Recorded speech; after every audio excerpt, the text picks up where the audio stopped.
ॐ तव कथामृतं तप्तजीवनं कविभिरीरितं कल्मषापहं श्रवणमङ्गलं श्रीमदाततं भुवि गृह्णन्ति ये भूरिदा जनाः। শ্রী শ্রী রামকৃষ্ণ কথামৃত তৃতীয় ভাগ, ত্রয়োদশ খণ্ড। কলিকাতায় ভক্ত মন্দিরে শ্রীরামকৃষ্ণ, প্রথম পরিচ্ছেদ। অন্তরঙ্গ সঙ্গে বসু বলরাম মন্দিরে। বেলা ৩টা অনেকক্ষণ বাজিয়াছে। চৈত্র মাস, প্রচণ্ড রৌদ্র। শ্রীরামকৃষ্ণ দুই একটি ভক্ত সঙ্গে বলরামের বৈঠকখানায় বসিয়া আছেন। মাস্টারের সহিত কথা কহিতেছেন। আজ 6ই এপ্রিল, সোমবার, 1885, 25শে চৈত্র, কৃষ্ণা সপ্তমী। ঠাকুর কলিকাতায় ভক্ত মন্দিরে আসিয়াছেন। সাঙ্গপঙ্গ দিগকে দেখিবেন ও নিমু গোস্বামীর গলিতে দেবেন্দ্রের বাড়িতে যাইবেন। ঠাকুর ঈশ্বর প্রেমে দিবানিশি মাতোয়ারা হইয়া আছেন। অনুক্ষণ ভাবাবিষ্ট বা সমাধিস্থ। বহির্জগতে মন আদৌ নাই। কেবল অন্তরঙ্গেরা যতদিন না আপনাদের জানিতে পারেন ততদিন তাহাদের জন্য ব্যাকুল। বাপ মা যেমন অক্ষম ছেলেদের জন্য ব্যাকুল, আর ভাবেন কেমন করে এরা মানুষ হবে। অথবা পাখি যেমন শাবকদের লালন পালন করিবার জন্য ব্যাকুল। শ্রীরামকৃষ্ণ মাস্টারের প্রতি। বলে ফেলেছি 3টের সময় যাব, তাই আসছি, কিন্তু ভারী ধূপ। মাস্টার: আজ্ঞা হ্যাঁ, আপনার বড় কষ্ট হয়েছে। ভক্তেরা ঠাকুরকে হাওয়া করিতেছেন। শ্রীরামকৃষ্ণ: ছোট নরেনের জন্য আর বাবুরামের জন্য এলাম। পূর্ণকে কেন আনলে না? মাস্টার: সভায় আসতে চায় না, তার ভয় হয় আপনি 5 জনের সাক্ষাতে সুখ্যাতি করেন, পাছে বাড়িতে জানতে পারে। শ্রীরামকৃষ্ণ: হ্যাঁ, তা বটে। যদি বলে ফেলি তো আর বলবো না। আচ্ছা, পূর্ণকে তুমি ধর্মশিক্ষা দিচ্ছ, এ তো বেশ। মাস্টার: তাছাড়া বিদ্যাসাগর মহাশয়ের বইয়েতে সিলেকশানে ওই কথাই আছে, ঈশ্বরকে দেহ মন প্রাণ দিয়ে ভালোবাসবে। এ কথা শেখালে কর্তারা যদি রাগ করেন তো কি করা যায়? শ্রীরামকৃষ্ণ: ওদের বইয়েতে অনেক কথা আছে বটে, কিন্তু যারা বই লিখেছে তারা ধারণা করতে পারে না। সাধু সঙ্গ হলে তবে ধারণা হয়। ঠিক ঠিক ত্যাগী সাধু যদি উপদেশ দেয় তবেই লোকে সে কথা শোনে। শুধু পণ্ডিত যদি বই লেখে বা মুখে উপদেশ দেয় সে কথা তত ধারণা হয় না। যার কাছে গুড়ের নাগরি আছে সে যদি রোগীকে বলে গুড় খেও না, রোগী তার কথা তত শোনে না। আচ্ছা, পূর্ণর অবস্থা কীরকম দেখছ? ভাবটাপ কি হয়? মাস্টার: কই ভাবের অবস্থা বাহিরে সেরকম দেখতে পাই না। একদিন আপনার সেই কথাটি তাকে বলেছিলাম। শ্রীরামকৃষ্ণ: কি কথাটি? মাস্টার: সেই যে আপনি বলেছিলেন সামান্য আধার হলে ভাব সম্বরণ করতে পারে না, বড় আধার হলে ভিতরে খুব ভাব হয় কিন্তু বাহিরে প্রকাশ থাকে না। যেমন বলেছিলেন সায়ের দিঘিতে হাতি নামলে টের পাওয়া যায় না, কিন্তু ডোবাতে নামলে তোলপাড় হয়ে যায়, আর পাহাড়ের উপর জল উপচে পড়ে। শ্রীরামকৃষ্ণ: বাহিরে ভাব তার তো হবে না, তার আকর আলাদা, আর সব লক্ষণ ভালো, কি বলো? মাস্টার: চোখ দুটি বেশ উজ্জ্বল, যেন ঠেলে বেরিয়ে আসছে। শ্রীরামকৃষ্ণ: চোখ দুটো শুধু উজ্জ্বল হলে হয় না, তবে ঈশ্বরীয় চোখ আলাদা। আচ্ছা, তাকে জিজ্ঞাসা করেছিলে তারপর ঠাকুরের সহিত দেখার পর কীরকম হয়েছে? মাস্টার: আজ্ঞা হ্যাঁ, কথা হয়েছিল। সে 4-5 দিন ধরে বলছে ঈশ্বর চিন্তা করতে গেলে আর তার নাম করতে গেলে চোখ দিয়ে জল, রোমাঞ্চ এইসব হয়। শ্রীরামকৃষ্ণ: তবে আর কি? ঠাকুর ও মাস্টার চুপ করিয়া আছেন। কিয়ৎক্ষণ পরে মাস্টার কথা কহিতেছেন, বলিতেছেন। সে দাঁড়িয়ে আছে। শ্রীরামকৃষ্ণ: কে? মাস্টার: পূর্ণ, তার বাড়ির দরজার কাছে বোধহয় দাঁড়িয়ে আছে।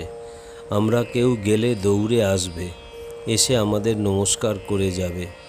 শ্রীরামকৃষ্ণ: আহা আহা। ঠাকুর তাকিয়ায় হেলান দিয়া বিশ্রাম করিতেছেন। মাস্টারের সঙ্গে একটি 12 বর্ষীয় বালক আসিয়াছে। মাস্টারের স্কুলে পড়ে, নাম ক্ষীরোদ। মাস্টারকে বলিতেছেন, এই ছেলেটি বেশ, ঈশ্বরের কথায় খুব আনন্দ। শ্রীরামকৃষ্ণ সহাস্যে: চোখ দুটি যেন হরিণের মতো। ছেলেটি ঠাকুরের পায়ে হাত দিয়া ভূমিষ্ঠ হইয়া প্রণাম করিল ও অতি ভক্তিভাবে ঠাকুরের পদসেবা করিতে লাগিল। ঠাকুর ভক্তদের কথা কহিতেছেন।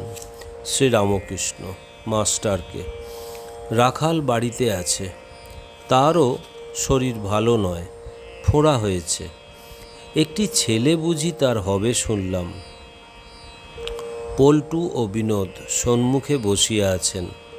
শ্রীরামকৃষ্ণ পল্টুর প্রতি সহাস্যে: তুই তোর বাবাকে কি বললি?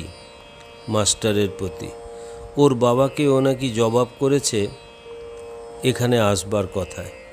পল্টুর প্রতি: তুই কি বললি? পল্টু: বললুম, হ্যাঁ আমি তার কাছে যাই, এ কি অন্যায়? ঠাকুর ও মাস্টারের হাস্য: যদি দরকার হয় আরও বেশি বলবো।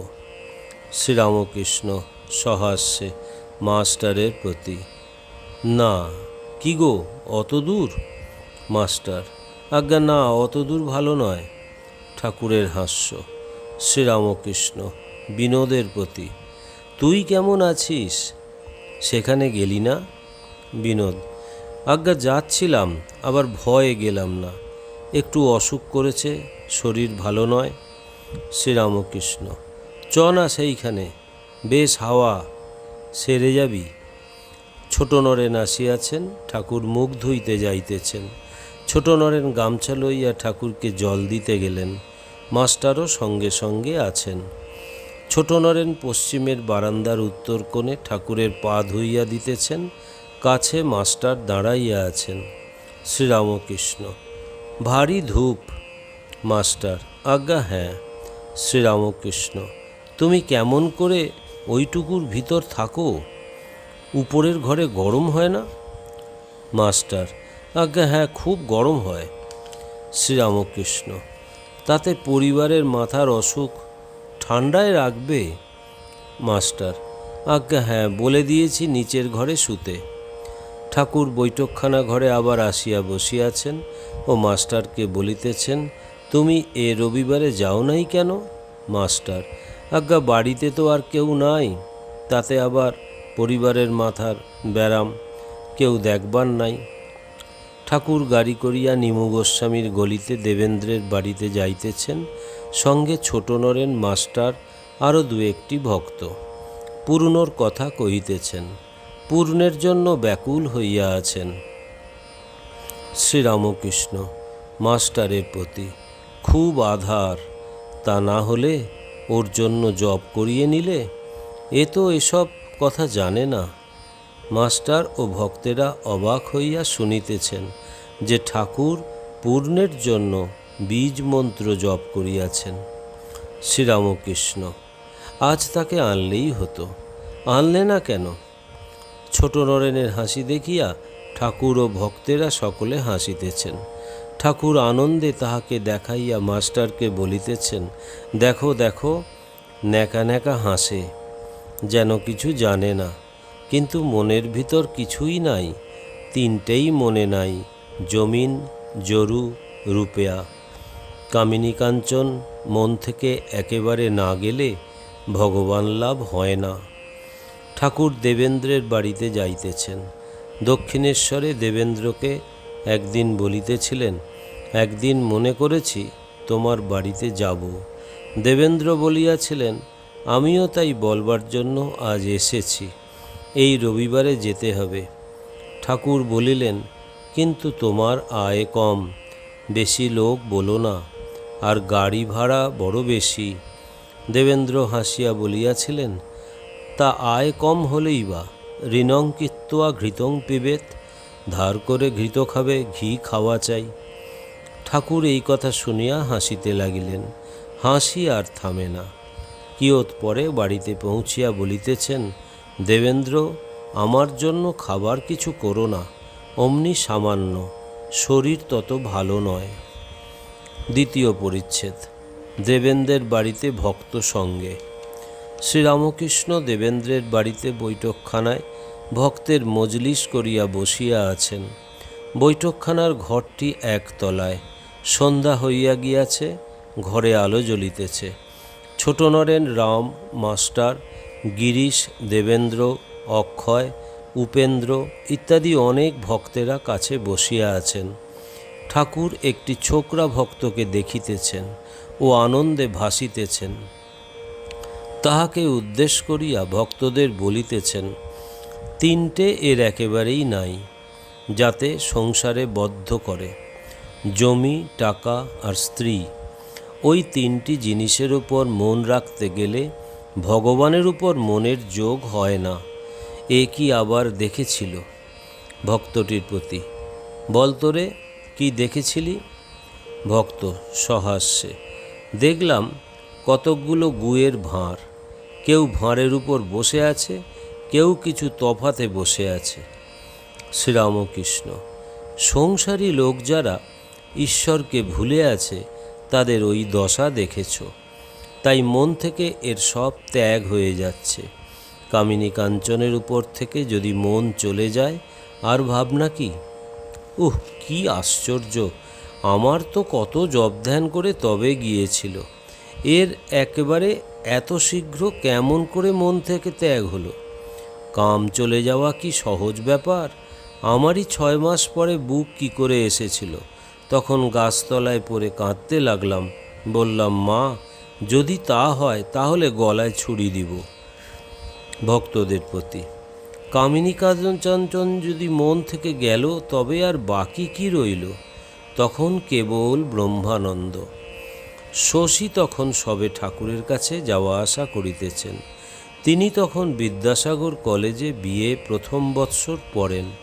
ঠাকুর এইবার তাহার কথা কহিতেছেন। শ্রীরামকৃষ্ণ ভক্তদের প্রতি, সেই যে ছেলেটি যায়, কিছুদিন তার টাকায় মন একবার উঠবে দেখেছি, কিন্তু কয়েকটির দেখেছি আদৌ উঠবে না, কয়েকটি ছোকরা বিয়ে করবে না। ভক্তেরা নিঃশব্দে শুনিতেছেন। শ্রীরামকৃষ্ণ ভক্তদের প্রতি, মন থেকে কামিনী কাঞ্চন সব না গেলে অবতারকে চিনতে পারা কঠিন। বেগুনওয়ালাকে হীরার দাম জিজ্ঞাসা করেছিল। সে বললে, আমি এর বদলে 9 সের বেগুন দিতে পারি, এর একটাও বেশি দিতে পারি না। সকলের হাস্য ও ছোট নরেনের উচ্চ হাস্য। ঠাকুর দেখিলেন ছোট নরেন কথার মর্ম ফস করিয়া বুঝিয়াছেন। শ্রীরামকৃষ্ণ, এর কি সূক্ষ্ম বুদ্ধি!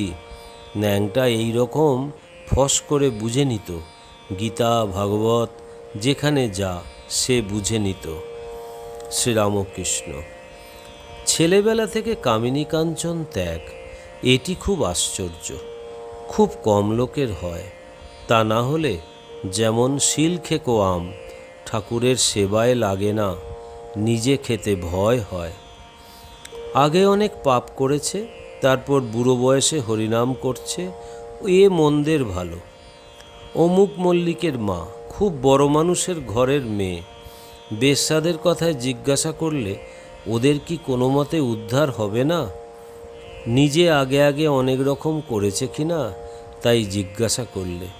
আমি বললুম, হ্যাঁ হবে, যদি আন্তরিক ব্যাকুল হয়ে কাঁদে আর বলে আর করব না। শুধু হরিনাম করলে কি হবে? আন্তরিক কাঁদতে হবে।